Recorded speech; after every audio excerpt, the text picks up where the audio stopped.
é o Evangelho, ele mesmo, o Evangelho de Jesus, o Cristo, o Cordeiro eterno, que se doou em vida, que explodiu em dádiva criadora, semeando tudo quanto nós chamamos existência.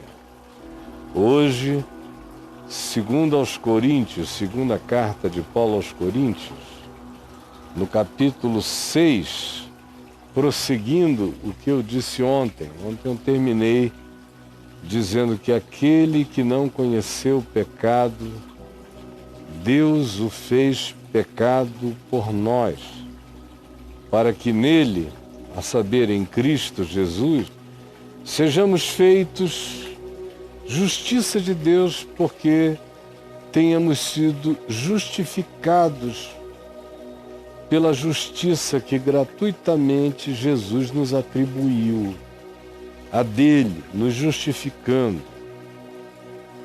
e dizendo: está pago, porque estava tudo pago, toda dívida foi rasgada na cruz.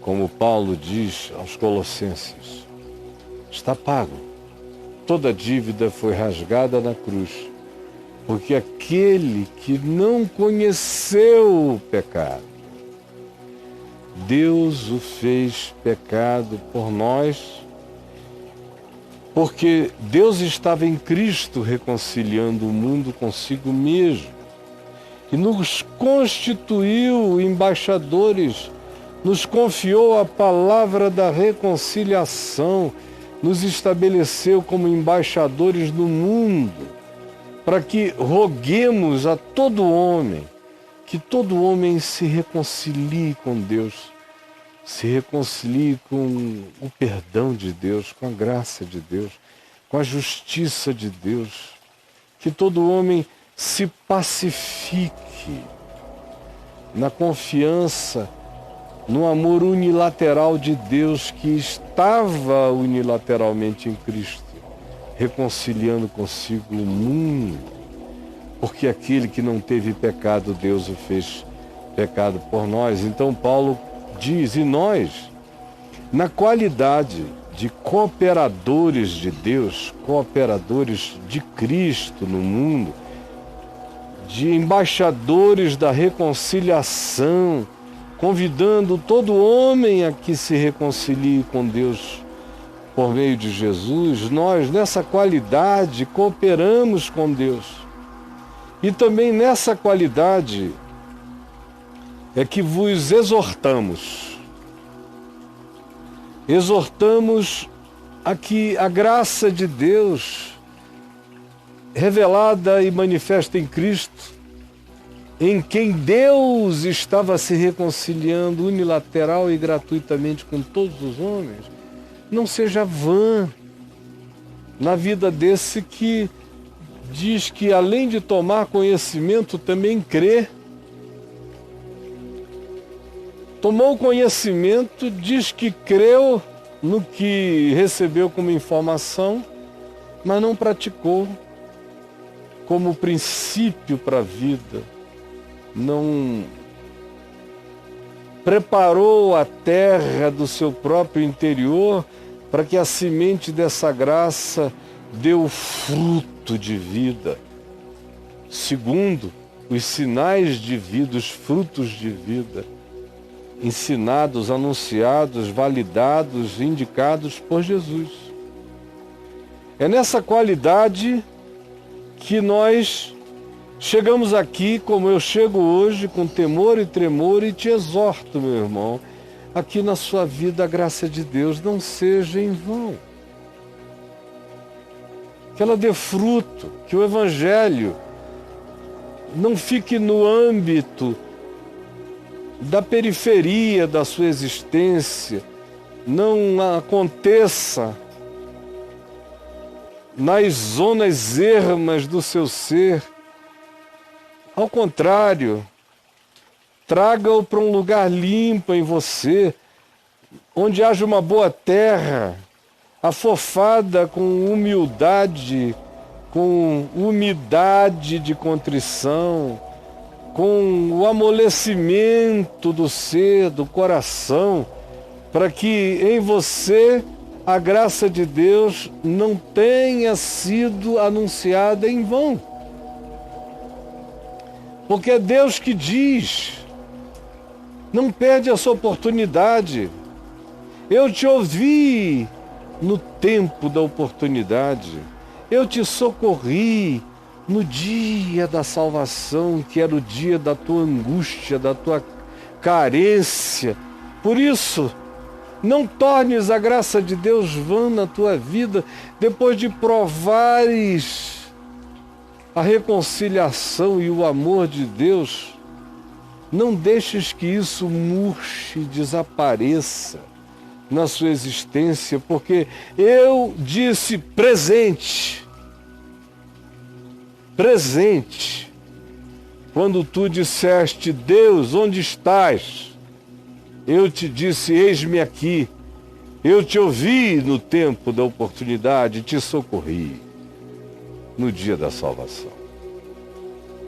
Eis agora, nesse instante, nesse ato, momento eterno, eis agora o tempo sobremodo oportuno, a hora que é quando há esse encontro entre a palavra da verdade e o coração humano, e existe essa mediação do Espírito Santo. Como lemos ontem aqui, Paulo dizendo, como se Deus mesmo falasse por meu respeito, a você. E há essa mediação que faz com que essa palavra chegue como uma exortação que diz, não tome o Evangelho a fim de deixá-lo tornar-se algo que acontece em vão na sua vida. Pelo contrário, aproveita a oportunidade. Deus te dizendo presente. Esse é o tempo, essa é a hora, é quando a gente encontra a oportunidade em Deus. Como você está tendo hoje essa oportunidade tão singular,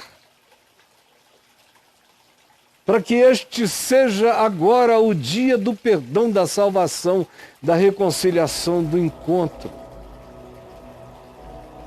da convicção absoluta de que esse amor é unilateral, porque foi Deus mesmo que, sem pedir permissão, decidiu se reconciliar com o mundo inteiro em Cristo Jesus e me confiou a palavra dessa reconciliação, o anúncio dessa oportunidade, desse dia, dessa hora, dessa chance. E para viver isso, Paulo diz, para viver esse lugar do embaixador, do proclamador da reconciliação entre os homens, o Evangelho não pode ser vão na sua vida. Não pode haver lugar para escândalo em coisa alguma. Para que o ministério da reconciliação, o ministério do perdão, não seja censurado, não seja banalizado, não seja destituído do seu significado pela prática escandalosa do comportamento daqueles que se digam ministros da reconciliação e sejam de fato ministros da naturalização do pecado, da corrupção, da libertinagem, do ódio, da vingança, da porfia, da disputa, do homem velho, do animal predador, que enquanto é assim, não nasceu em Cristo, não é nova criatura. Por isso, se eu criei, se o Evangelho não é vão na minha vida, se eu dou fruto desse significado, dessa oportunidade aproveitada, dessa salvação que se plantou em mim, para que o Evangelho não seja censurado na minha geração, eu tenho que buscar não dar nenhum motivo de escândalo em coisa alguma. Em coisa alguma, não tem a ver com opiniões banais dos outros, juízos tolos dos outros, tem a ver com integridade, caráter, atitude, verdade, sinceridade. Como Paulo disse, não desejando que ninguém que me olhe veja em mim além do que em mim há. Sem exageros, sem querer mitar aos sentidos de ninguém. Eu sou um homem e quero ser um homem de Deus com integridade, vivendo como embaixador de Cristo, como um cooperador de Deus, o ministério da reconciliação, exortando todo homem a que se reconcilie com Deus, enquanto eu mesmo provo o benefício da reconciliação em paz na minha vida, e pacificado não dou nenhum motivo de censura à minha existência, porque ela se tornou uma carta limpa e livre do Evangelho, lida por todos os homens que me veem. Todos. Todos os homens veem Evangelho em mim, veem Cristo em mim. Milhares se posicionam na vida a partir do Evangelho que eles veem escrito nas ações, no olhar, nas compreensões, nas atitudes. Porque nós somos cartas vivas de Cristo Jesus, anunciando a todo homem que Deus estava em Cristo se reconciliando com o homem. E nós mesmos aproveitando a oportunidade dessa graça para que o Evangelho não seja vão na nossa vida e nós não demos nenhuma ocasião de censura à palavra na nossa existência. Pelo contrário, Paulo diz, em tudo nós nos recomendamos, não com graduações, com selos da academia, com nenhuma dessas coisas, com nenhum pedigree rabínico. Não, nada disso. Nossa recomendação tem a ver com coisas simples da existência. Não tem a ver com cultura, não tem a ver com o que aprendemos, com quem aprendemos, tem a ver com quem somos e como vivemos. Ele diz, em tudo nos recomendamos a nós mesmos como ministros de Deus, a saber, meu currículo vitae tem sido feito de muita paciência. Muita paciência. Paciência e perseverança nas aflições. Paciência e perseverança nas privações.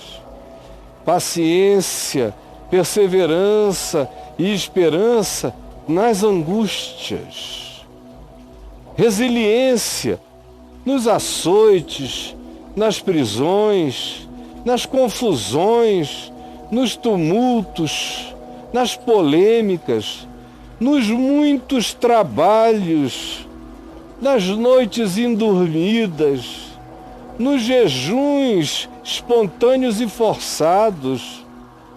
Sim, nós nos recomendamos pela prática da pureza nos nossos relacionamentos, no exercício do saber, sem ufania, sem vanglória. Nós nos recomendamos na longanimidade das nossas ações, na bondade dos nossos atos, na sinceridade com a qual vivemos no Espírito Santo, praticando amor não fingido, não de blá blá blá, mas de fato e de verdade. Sim, amparados na palavra da verdade, vivendo no poder de Deus. Algumas vezes nos defendendo, outras vezes atacando. Algumas vezes sendo honrados, outras vezes desonrados, mas firmes no poder de Deus. Algumas vezes sendo infamados, algumas outras vezes sendo louvados. Muitas vezes sendo tratados como se fôssemos enganadores, embora nós saibamos que vivemos como gente verdadeira. Muitas vezes tratados como gente desconhecida, embora eles saibam quem nós somos. E, entretanto, nós sabemos que somos muito bem conhecidos, como se estivéssemos morrendo, muitas vezes, mas o poder de Deus nos fortalece. como se estivéssemos morrendo, porque nós sabemos que no poder de Deus nós vivemos e não desfaleceremos. Essas são as nossas recomendações. Mesmo quando angustiados, reagimos porque não estamos mortos. Mesmo quando entristecidos, aprendemos a viver sempre alegres, com uma alegria profunda, essencial e ultra circunstancial. Quando empobrecidos, quando com pouco, todavia prosseguimos enriquecendo a muitos, mesmo quando nada temos, ainda assim possuindo tudo. Essa é a nossa recomendação de vida. Nossa paciência, resiliência, amor, sinceridade, resistência, longanimidade, coragem, verdade, justiça, sem retrocesso, andando adiante, sem autovitimização, tendo em toda angústia um privilégio e em toda tribulação uma chance de crescimento, de superação e de fortalecimento no amor de Deus. Por isto, ganhando autoridade, sendo imantado pela resiliência e pela perseverança, paciente na história, de continuar anunciando com dor ou sem dor, com fama ou com infâmia, em glória ou em desonra, anunciando o Evangelho e convidando os homens, todos os homens, a que se reconciliem com Deus em Cristo Jesus. Porque já está feito. Porque Jesus já fez. Porque Ele já perdoou. Porque já está consumado. E porque a dívida de todos já foi rasgada na cruz.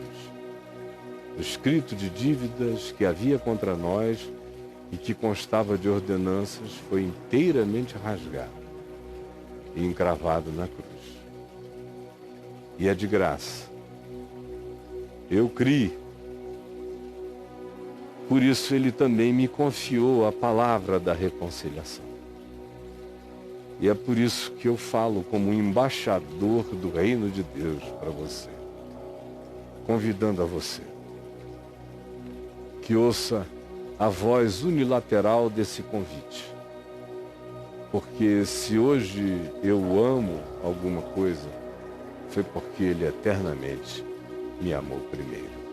Senhor Jesus, de novo e mais uma vez eu te peço que essa palavra da reconciliação acenda mentes e corações de pessoas que estavam sepultadas na descrença, na incredulidade, no cinismo, no escândalo.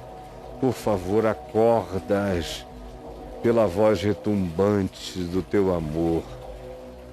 Ah, sutil e poderoso, é o que eu te imploro, em nome de Jesus. Amém e amém.